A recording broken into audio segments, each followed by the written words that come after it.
Kita menciptakan suasana pembelajaran yang menyenangkan. Dan, nah, ini kan di kelas kita pilih project ya.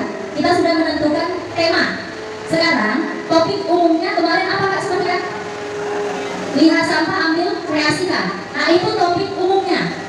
Kalau topik khusus untuk setiap kelas, diharapkan berbeda-beda. Bagaimana menentukan topik project per kelas?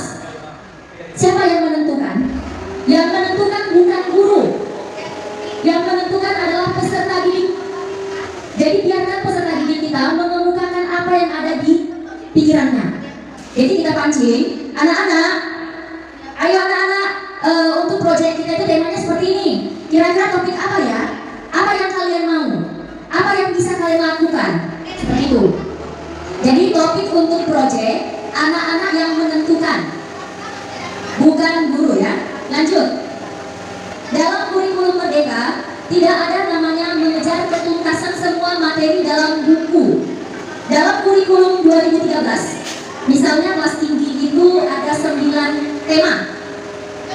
Ya, 9 tema ya dalam 1 tahun. Nah, misalnya 1 semester 5 tema. Nah, kita kan kadang ada liburnya lah, anak belum tuntas lah, mau gak mau kita kejar 5 tema ini. Sekarang dalam kurikulum Merdeka tidak ada seperti itu. Kalau dalam 1 semester hanya bisa 3 tema aja. Yang penting anak menguasai paham. Untuk apa kita mengejar 5 tema kalau tidak ada artinya? Nah, itulah kurikulum Merdeka, menciptakan karakter-karakter dan pemahaman anak secara tuntas.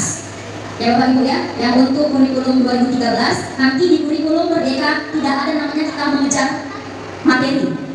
Sama seperti ini kami udah setahun, nah, yang kita alami di kelas tinggi ya, saat kami mengajarkan tentang perkalian dan pembagian. Boro-boro kita mengajarkan perkalian dan pembagian. Anak-anaknya kelas 4 kadang sudah lupa mana itu penjumlahan, mana itu pengurangan. Teknik-tekniknya ada lupa. Itulah bukti kalau kita terlalu mengejar materi. Kita kejar penjumlahan tambahan tanpa kita tahu anak ini menguasai atau tidak. Langsung lompat ke perkalian. Jadi sekarang diharapkan, misalnya nanti kalau kelas 4 pecahan dulu dituntaskan, baru kita masuk ke materi-materi yang lain. Seperti itu dalam kurikulum Merdeka. Lanjut. Oke, sekarang kita masuk ke asesmen atau penilaian. Nanti Bapak Ibu kelas 2 dan 5 akan membuat buku daftar nilai. Buku daftar nilai. Kalau dalam kurikulum Merdeka namanya asesmen. Lanjut. Nah, menurut fungsinya asesmen ini terbagi atas 3. 1, as learning. Ini adalah asesmen di awal pembelajaran. Di awal pembelajaran. Kalau for learning ini adalah asesmen selama proses pembelajaran. Kalau off learning ini penilaian yang dilakukan setelah pembelajaran. Lanjut. Nah, inilah yang diagnostik ini, asesmen diagnostik ini adalah asesmen di awal sebelum kita memulai pembelajaran. Kita harus mengetahui bagaimana karakter anak, bagaimana kemampuan anak, itulah yang disebut diagnostik. Kami kelas 1 dan kelas 4 telah membuat asesmen diagnostik. Jadi saat saya mendapat dari kelas 3 ke kelas 4, kasih dulu soal asesmen diagnostik biar kita bisa kelompokkan anak-anak itu nanti. Oh, ini kelompok si visual, ini kelompok auditory, dan ini kelompok kinestetik. Seperti itu saat kita melakukan pembelajaran berdiferensiasi atau berkelompok ya. Yang kedua, ini formatif. Asesmen formatif. Nah, nanti daftar nilai ada ya. Asesmen formatif. Asesmen formatif ini adalah asesmen latihan. Ini formatif latihan, portofolio. Formatif ini adalah penilaian atau asesmen saat proses pembelajaran. Kan saat kita menjelaskan, setelah selesai kita kasih soal kan? Nah, itu kan masih proses kan? Nah, masih proses, itulah namanya formatif. Nanti dibikin lembar yang ketiga. Ya, yang ketiga, nah ini adalah asesmen atau penilaian di akhir. Seperti mengadakan ulangan, ujian. Nah, itu kan di akhir kan? Setelah kita melewati pembelajaran. Nah, itu yang disebut dengan asesmen sumatif. Lanjut. Nah, untuk project. Nah, bapak nilai itu tidak keluar nilai atau berupa angka. Nih, dalam rapot tidak berupa angka, namun pernyataan seperti mulai berkembang sesuai harapan atau sangat berkembang. Itu nanti yang muncul di rapotnya. Habis. Nah.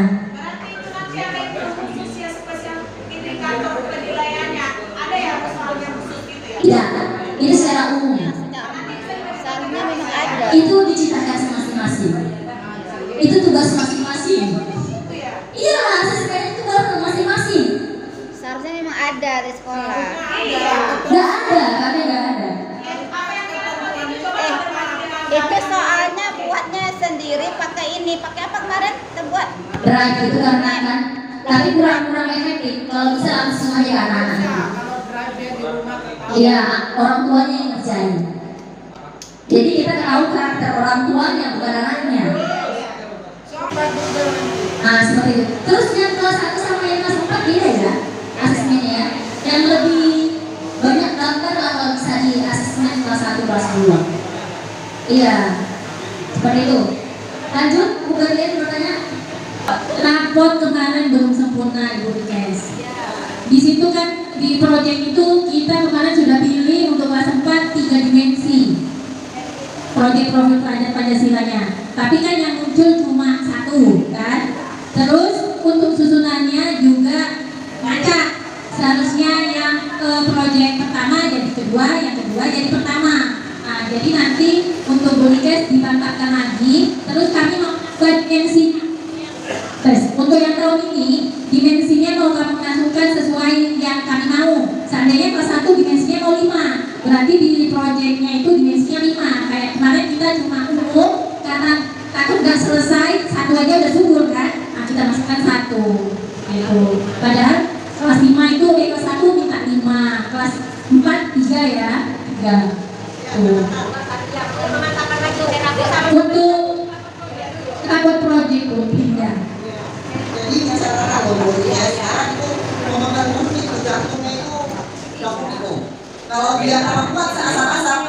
Contoh lah nama sekolah aja SBD aja. Nah, ya makanya nanti di update ingat ya. Ini ingat ya.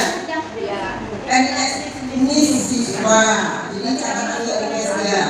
Ini siswa. Jadi masyarakat ini kita ada 4 kelas loh. Kelas 1, kelas 4, 2, 5. Nah itu jangan mau dekat, kita baru sudah dari awal-awal di update lah, iya di pelan-pelan buka laptopnya, ya.